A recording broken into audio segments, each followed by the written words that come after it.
The real estate guy, Grant Cardone, just put out an article on CNBC. Talks about 4 unpopular rules that helped him to grow his wealth to be a multi-millionaire, and maybe even a billionaire. So what are those? Is it something that I would actually agree with?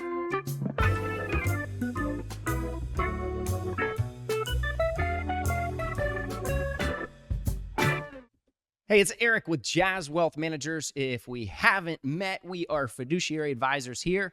We always like to invest the dough, but also educate you on your dough. So today, I want to go through an article. It's right here. It's broken down a little bit, but it's a CNBC article that Mr. Grant Cardone himself right there did.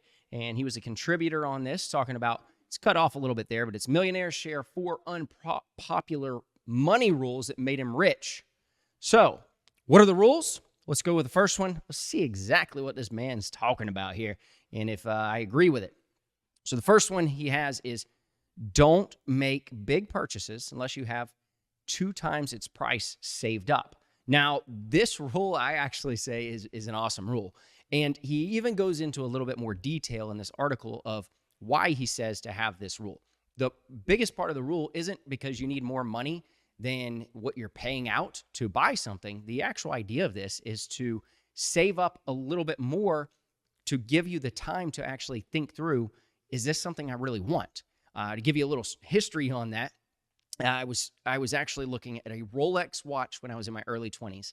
I had actually more than 2 times the amount to buy the Rolex watch at that time, but it was not really something that I could always pull the trigger on. Fast forward now, I'm, mid-30s, wife, 2 kids, and I think about that Rolex. And yes, Rolexes appreciate in value, actually, depending on what you get into, if you're a watch collector there.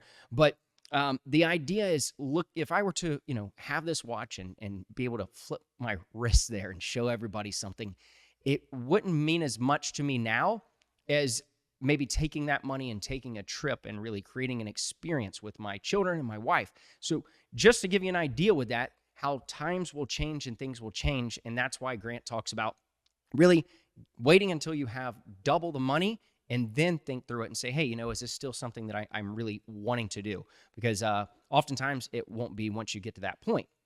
The second thing he talks about is don't buy anything you can lease. Now, with this one, it's hit or miss. And I'll give you examples of why.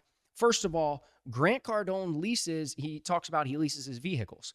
Well, as a business owner, he can actually write off the entire lease, and that's how that will all work. I've done it. But at the same time, the average person can't do a write-off on that lease. Or if you go and you buy a vehicle as a business owner, what's going to end up happening is when you're paying down the vehicle, anything that you depreciate and you haven't paid down, when you go to sell the vehicle, it's actually going to hit you with a large tax. Again, I learned that in my early 20s. And so there was a lot that I've learned in this article as an entrepreneur throughout life and really working on things and investing and trying to learn all the different strategies. That's one that I think is going to be hit or miss for you. He talks about even to the point of renting his own home because he can then cash flow things and have money to go out and buy other properties.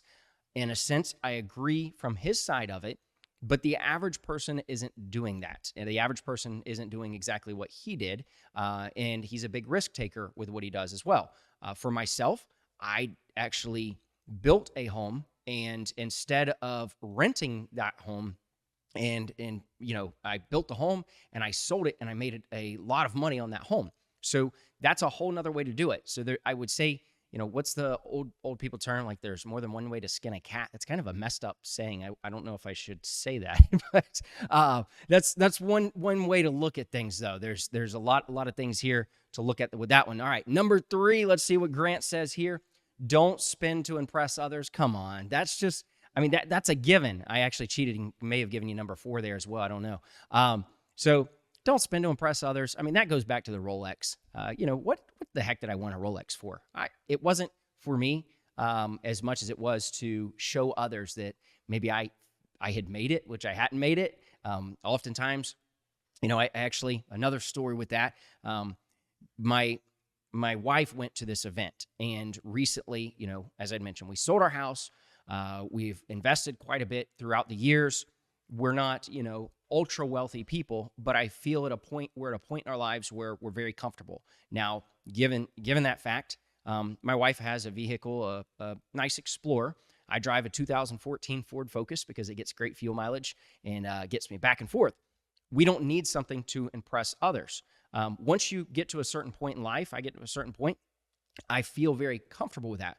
My wife was at this event, though, and it was interesting because sometimes people will treat you differently, even if you're rolling up in the 2014 Ford Focus. So you have to be able to be comfortable with that and be comfortable in your own skin, so that you don't impress the others, because a lot of the people were running around this event, and pulling up in their Range Rovers and things. And though we could afford that, it's not really what we want and what we need. We would just be doing that to impress somebody. So there's that one. Right. For the last one, only spend your passive income. Okay, so I tried to say that a little bit like Grant Cardone. Probably don't sound like him at all. Okay, so here's the deal. If I earned $100,000 a year from my job and $20,000 a year in passive income, I'd try to only spend the $20,000. The idea is, taking extra money and investing as much of it as possible to create more passive income. That's a real estate thing.